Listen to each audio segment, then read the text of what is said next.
आप देख रहे हैं V9 न्यूज। आइए बात करते हैं आज की कुछ प्रमुख खबरों की। वास्तव में घोर निंदनीय है। अलीगढ़ में 7 युवा भाजपा नेताओं पर मुकदमा दर्ज होने के मामले में महानगर मंत्री संजू बजाज ने पलटवार किया है। जिला प्रशासन पर तानाशाही का आरोप लगाकर काली पट्टी बांधकर विरोध दर्ज कराया। भाजपा के महानगर मंत्री संजू बजाज ने कहा कि 26 मुकदमों के बारे में पुलिस प्रशासन को पूरी जानकारी है। भाजपा महानगर मंत्री संजू बजाज ने बताया है कि विद्यार्थी परिषद में रहते हुए पीड़ितों की आवाज उठाने के चलते मुकदमे दर्ज किए गए। यह मुकदमे क्रिमिनल प्रवृत्ति के नहीं हैं, आंदोलन के हैं। संजू बजाज ने बताया है कि पीड़ितों की सुनवाई को लेकर प्रशासन टाल मटोल करता है। संजू बजाज ने बताया है कि काली पट्टी बांधकर जिला प्रशासन का विरोध दर्ज करा रहे हैं। लोकतांत्रिक तरीके से जिला प्रशासन के खिलाफ क्रमिक आंदोलन चलाया गया है। वहीं महावीर मंडल के अध्यक्ष संजय शर्मा पर 2 मुकदमे दर्ज हैं। संजय शर्मा बताते हैं कि मलखान सिंह जिला अस्पताल में इलाज के लिए डॉक्टर रिश्वत मांग रहे थे, उसका विरोध किया और मुकदमा दर्ज हो गया है। कोरोना काल में भी एक व्यक्ति की मदद करने पर मुकदमा दर्ज है। भाजपा युवा मोर्चा के पूर्व महामंत्री भाजपा कार्यकारिणी के सदस्य ने विनय वाजपेयी ने बताया है, हम लोग जिला प्रशासन की आंख की किरकिरी बने क्योंकि आम नागरिकों की बात नहीं सुनते हैं। CA NRC मामले में एक युवक की मौत के मामले में विनय जेल जा चुके हैं। 2.5 साल बाद कोर्ट ने सबूतों के अभाव में छोड़ दिया है। लक्ष्मण सिंह राघव, अलीगढ़। आपको और भाजपा में किस पद पे किया? संजू बजाज भाजपा में महानगर मंत्री की जिम्मेदारी है मुझ पर। अच्छा ये बताइए संजू जी, आपके ऊपर 307 जैसे गंभीर मामलों में 24 मुकदमे दर्ज हैं, क्या कहेंगे इसके? देखिए, जो प्रशासन ने लिस्ट जारी की है, मुझे भी मीडिया के माध्यम से मालूम चला, जो 26 मुकदमे पंजीकृत हैं, ये कोई नए मुकदमे नहीं हैं, यह पुराने मुकदमे हैं और सभी को, पूरे प्रशासन को मालूम है। लेकिन पता नहीं कौन सी खुन्नस निकालने के उद्देश्य से प्रशासन ने ये किया है, कौन सी दुश्मनी निकालने के लिए उद्देश्य से ये किया है। और मैं लगातार अपने बचपन से, जब से मैं विद्यार्थी जीवन मेरा रहा, कॉलेज टाइम से लेकर अब तक विभिन्न संगठनों में कार्य करते हुए पीड़ितों की आवाज़ उठाना, उसके एवज में ये जो मुकदमे लगे हैं ये सभी को पता है।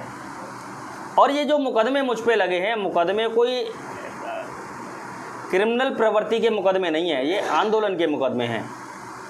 और उन आंदोलन के मुकदमों को आधार बनाकर जो प्रशासन ने हम पर जो कार्रवाई करने का प्रयास किया है, उसका पुरजोर तरीके से हम लोग विरोध कर रहे हैं और आंदोलन करेंगे।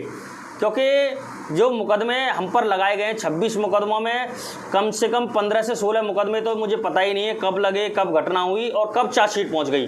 प्रशासन ने ऐसा खेल किया है हम लोगों के साथ में कि आधे से ज़्यादा मुकदमे तो हमें पता ही नहीं कि कब क्या घटना हुई, क्यों मुकदमे लगे। बात करूं मैं 307 का, जिसका जिक्र लगातार मीडिया के माध्यम से किया जा रहा है, तो ये मेरे पास चार्जशीट है जिसमें ये जो फर्जी मुकदमा लगाया गया था 307 का, जिसकी मेरे पास सर्टिफाइड कॉपी भी है। इसको आप देख सकते हैं और प्रशासन भी देख सकता है निकलवा कर न्यायालय में जाकर कि जो मुझ पर मुकदमा फर्जी लगाया गया था उसमें से वो 307 की धारा भी हट गई, मुकदमा भी ख़त्म हो चुका है। और अन्य जो मुकदमे, तमाम मुकदमे ऐसे हैं जिनमें FR 7 से 8 मुकदमे ऐसे हैं जिनमें अंतिम रिपोर्ट पुलिस के द्वारा ही लगाई गई है, जो न्यायालय में है, मैंने निकलवा के रखे हैं। चाहो तो मैं डॉक्यूमेंट्स आपको उपलब्ध करा सकता हूं। उसके बावजूद भी वो लगातार 26 मुकदमे लेकर कहकर कहीं ना कहीं हमारी मानहानि भी प्रशासन लगातार कर रहा है। देखिए, हमारा जो उद्देश्य है हमेशा से पीड़ितों की आवाज़ उठाकर उनकी बात नहीं मानी जा रही तो प्रशासन तक उनकी बात को पहुंचाने का काम हमने हमेशा किया है। यदि हमारा ये गुनाह है तो हाँ, वास्तव में हम गुनहगार हैं। जब जब आवश्यकता पड़ती है, जब जब समाज के बीच में अगर कोई घटनाएं घटित होती हैं तो हम लोग सबसे आगे जाकर उनकी बात को रखते हैं, जिससे प्रशासन को ये बुरा लगता है। क्योंकि कहीं ना कहीं प्रशासन टालम टोल करता रहता है, पीड़ितों की नहीं सुनता है। थाने के चक्कर काटते काटते परेशान होकर तमाम लोग SSP ऑफिस क्यों पहुँचते हैं? SSP ऑफिस पहुँच रहे हैं, क्यों पहुँच रहे हैं? ये थाने किस लिए खुले हैं? अन्य विभागों की, सभी विभागों की ऐसी स्थिति है, यदि वहीं पर समस्या का समाधान कर दिया जाए। हम तो ये कह रहे हैं, बिल्कुल हम थाने चौकी नहीं जाएंगे, किसी विभाग नहीं जाएंगे। जो पीड़ित हैं उनकी आप सुनो तो सही। जब आप नहीं सुनेंगे तो हमें तो मजबूरन जाना ही पड़ेगा। आज हम पर समस्या है तो हम समाज के बीच में जाके समाज के लोगों का सहयोग भी मिल रहा है। हम लोग प्रशासन की इस तानाशाही पूर्वक रवैये की कार्रवाई का हम लोग पुरजोर तरीके से विरोध करते हैं और जो मुकदमे हम पर लगे हैं वह छात्र हित में, छात्र जीवन में काम करते हुए, हिंदुत्व हित में हिंदू संगठनों में कार्य करते हुए तमाम सैकड़ों बेटियों को लव जिहाद से बचाने की एवज में मुकदमे लगे। तमाम धर्म परिवर्तन की घटनाएं हुई, उन धर्म परिवर्तन को रोकने की एवज में हम पर मुकदमा लगे। आज हम भारतीय जनता पार्टी में काम कर रहे हैं, तब सपा की सरकार से लेकर अब तक लगातार हम पे प्रशासन चुपचाप लगाते रहा। हमें पता भी नहीं चला, चार्जशीट भेज दी। कभी 41A का नोटिस का जो प्रावधान होता है, मुकदमे की जानकारी देने का जो प्रावधान होता है, वो कभी प्रशासन के लोगों ने नहीं किया और उसको बचाते हुए हमारे ऊपर फर्जी मुकदमे लगा दिए गए। और आज उन्हीं मुकदमों को आधार बनाकर जो प्रशासन कार्रवाई कर रहा है, ये कहीं ना कहीं उनकी कुंठित मानसिकता को दर्शाता है, जिसको किसी भी कीमत पर बर्दाश्त नहीं किया जाएगा। हम घर से निकलकर सड़क तक, सड़क से लेकर संसद तक आंदोलन करेंगे। किसी भी कीमत पर यह कार्रवाई बर्दाश्त नहीं की जाएगी। आज आप किस तरह से विरोध कर रहे हैं? आज हम सभी लोग काली पट्टी बांधकर विरोध दर्ज करा रहे हैं। निरंतर ये आंदोलन आज से शुरू हो गया है। हम सब लोग आंदोलन, क्रमिक ये आंदोलन रहेगा। लोकतांत्रिक तरीके से, गांधीवादी तरीके से हम लोग ये आंदोलन चला रहे हैं और अपनी आवाज़ समाज से लेकर शासन तक हम पहुंचाने का काम करेंगे। आज के बाद में किसी और तरीके से विरोध करेंगे? बिल्कुल योजनाबद्ध तरीके से, जैसी भी योजना होगी आपको बता दिया जाएगा। योजनाएं बनाई जा रही हैं, संगठन भी हमारे साथ है पूरा।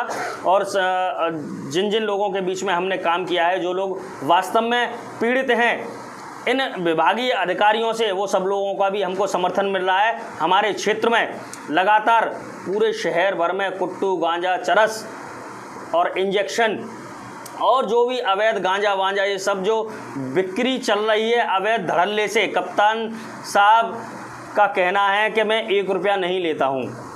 अन्य जो अधिकारी, यदि आप ईमानदार हैं तो ये अवैध काम चल क्यों रहे हैं, मुझे केवल इस बात का जवाब चाहिए। ठीक है, मैंने मान लिया आप ईमानदार हैं, लेकिन ईमानदार होने के बावजूद भी ये जो 2 नंबर के काम हैं कैसे चल रहे हैं? यदि प्रशासन चाहे तो एक दिन कुट्टू नहीं बिक सकता है, एक दिन गांजा नहीं बिक सकता है, एक दिन स्मैक नहीं बिक सकती है, एक दिन ये एक इंजेक्शन नहीं बिक सकता है। ये किसकी सह पे हो रहा है आखिर? और हम इसके खिलाफ आवाज उठाते हैं तो हमारे खिलाफ इस तरह की कार्रवाई की जाती है। क्या हम गुंडे हैं? किसकी लूट की, किसकी हत्या की, किसकी डकैती डाली हमने, कितनी किडनैपिंग की? वास्तव में जो समाजवादी पार्टी के जो गुंडे हैं उनके खिलाफ कितने लोगों के खिलाफ आपने हिस्ट्री शीट खोली? जो लगातार दर्जनों मुकदमे, जिन पर क्रिमिनल प्रवृत्ति के मुकदमे पंजीकृत हैं और जेल भी गए हैं, उनके खिलाफ क्या आपने सार्वजनिक किया कि इनकी हम क्राइम हिस्ट्री खोल रहे हैं? भारतीय जनता पार्टी जो राष्ट्रवादी पार्टी है, जो लगातार समाज ही नहीं देश के बारे में भी विचार करके काम कर रही है, ऐसे जो भाजपा के नेता हैं उनके खिलाफ ये जो प्रशासन कार्रवाई कर रहा है वो कहीं ना कहीं विरोधी भूमिका निभा रहा है, विपक्ष की भूमिका निभा रहा है। आज विपक्षियों के पास मुद्दा नहीं है तो प्रशासन उन भाजपा के राष्ट्रवादी नेताओं के खिलाफ कार्रवाई करके और विपक्षियों की भूमिका निभा रहा है, जिसे किसी भी कीमत पर बर्दाश्त नहीं किया जाएगा।